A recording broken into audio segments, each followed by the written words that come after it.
यहाँ पर Bhanupalli Bilaspur railway project का सबसे लंबा पुल बनाया जा रहा है। यहाँ आप देख सकते हैं कि किस तरीके से काम चल रहा है। ये काम देखिए, यहाँ पर वेल फाउंडेशन बनाई जा रही हैं और अगर आप पीछे नज़र डालेंगे तो यहाँ पर 3 वेल फाउंडेशन आपको नज़र आ रही होंगी।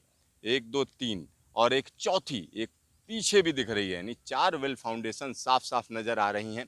और ये पुल यहाँ से शुरू होकर अगर हम पीछे नज़र डालें तो बड़ी दूर तक जाता है और पीछे जो आपको खंभे दिखाई दे रहे होंगे, बड़ा ध्यान से देखना पड़ेगा।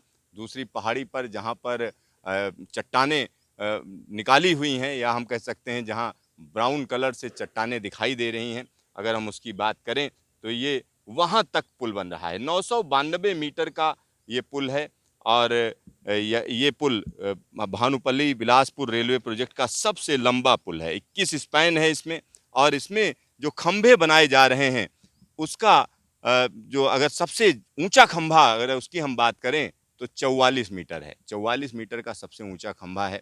और यहाँ पर जो वेल फाउंडेशन बनाई जाती है उसके बारे में हम आपको बता दें। वेल फाउंडेशन दरअसल उसी तरीके की चीज़ होती है जैसे कि गांव देहात में कुआं बनाया जाता है। एक कुएं का स्ट्रक्चर लाया जाता है, धीरे धीरे करके उसे धसाया जाता है, उसके बीच की मिट्टी खोदी जाती है, निकाली जाती है, उससे पानी निकाला जाता है और वो कुआं धीरे धीरे नीचे चलता चला जाता है और जहाँ पर वो रुक जाता है वहीं कुएं का लेवल होता है। तो सेम टेक्निक या सेम तरीका यहाँ अपनाया जाता है। आप देख सकते हैं पीछे जो वेल फाउंडेशन बनाई जा रही है उसमें एक क्रेन लगी हुई है। उस क्रेन से मिट्टी निकाली जा रही है, उसके अंदर से मिट्टी निकाली जा रही है, उस मिट्टी को बाहर डाला जाता है और जैसे जैसे मिट्टी निकाली जाती है वैसे वैसे ये देखिए किस तरीके से वहाँ से मिट्टी निकाली जा रही है कुएं के अंदर से, यानी वेल फाउंडेशन के अंदर से ये मिट्टी निकाली जा रही है और ये मिट्टी निकाल कर बाहर डाली जाती है और बाहर डालने के बाद ये धीरे धीरे करके कुआं धंसता जाता है, यानी जो वेल है वो धंसता जाता है। ये देखिए किस तरीके से मिट्टी निकाली गई है और इस मिट्टी को हम कह सकते हैं पास में ही डाल दिया जाता है और वहाँ से डंपिंग यार्ड में चला जाता है।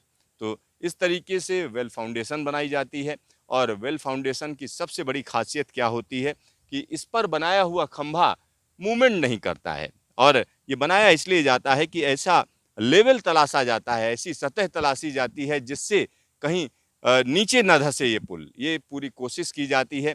और वो वेल फाउंडेशन जब ढंग से बनाई जाती है तो पुल जो है सालों साल टिका रहता है, सालों साल टिका रहता है। और यहाँ आप देख सकते हैं कि किस तरीके का काम चल रहा है। एक बार फिर से दिखाइए, इस पूरे पहाड़ को हम कह सकते हैं रास्ता बनाया जा रहा है और वो भी रास्ता जो ट्रेन के लिए बनाया जा रहा है, ट्रेन के लिए रास्ता बनाया जा रहा है।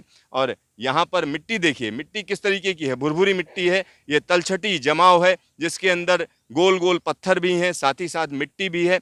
लिहाजा यहाँ पर जो कंस्ट्रक्शन किया जाता है उस कंस्ट्रक्शन का खास ध्यान रखा जाता है, खास ख्याल रखा जाता है कि किस तरीके के मानक हैं उनको फॉलो किया जाए। एक और चीज़ मैं आपको बताना चाहूँगा, हिमाचल की जब हम बात करते हैं तो हिमाचल का ये इलाका ये माना जाता है भूकंप के लिहाज से काफ़ी संवेदनशील है।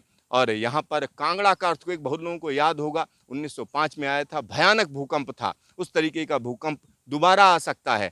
लिहाजा यहाँ जो भी स्ट्रक्चर बनाया जाता है उसमें इस बात का ध्यान रखा जाता है कि भूकंप के लिहाज से इसे मजबूत बनाया जाए, यानी इसमें कम से कम डैमेज हो, इसकी पूरी कोशिश की जाती है और टेक्निक्स अब अवेलेबल हैं। तो यहाँ पर आप देखिए किस तरीके से ये काफ़ी महत्वपूर्ण काम चल रहा है, ये हल्का काम नहीं है। और ये हिमाचल को सीधा सीधा हम कह सकते हैं कि भारतीय रेलवे की जो ब्रॉड गेज लाइन है उससे जोड़ने का काम है। और ये काम अपने आप में महत्वपूर्ण इसलिए हो जाता है क्योंकि यही लाइन आगे जाएगी, ये लाइन सीधा सीधा हम कह सकते हैं कि लद्दाख जाएगी, लेह लद्दाख को भी यही लाइन जोड़ेगी, यानी एक महत्वाकांक्षी प्रोजेक्ट है ये। और इसकी अगर हम लागत की बात करें तो लागत भानुपल्ली से बिलासपुर और बेरी तक की जो लागत है तकरीबन 6700 करोड़ रुपए की है। और ये प्रोजेक्ट जब पूरी तरीके से एग्जीक्यूट हो जाएगा, यानी 2025 तक ये जब पूरी लाइन बन जाएगी बेरी तक, तो निश्चित तौर पर भारतीय रेलवे को तो फायदा होगा ही होगा, साथ ही साथ यहाँ के लोगों को भी काफ़ी फायदा मिलेगा। कैमरामैन डी के शर्मा के साथ सिद्धार्थ, न्यूज स्टेशन दबट गांव।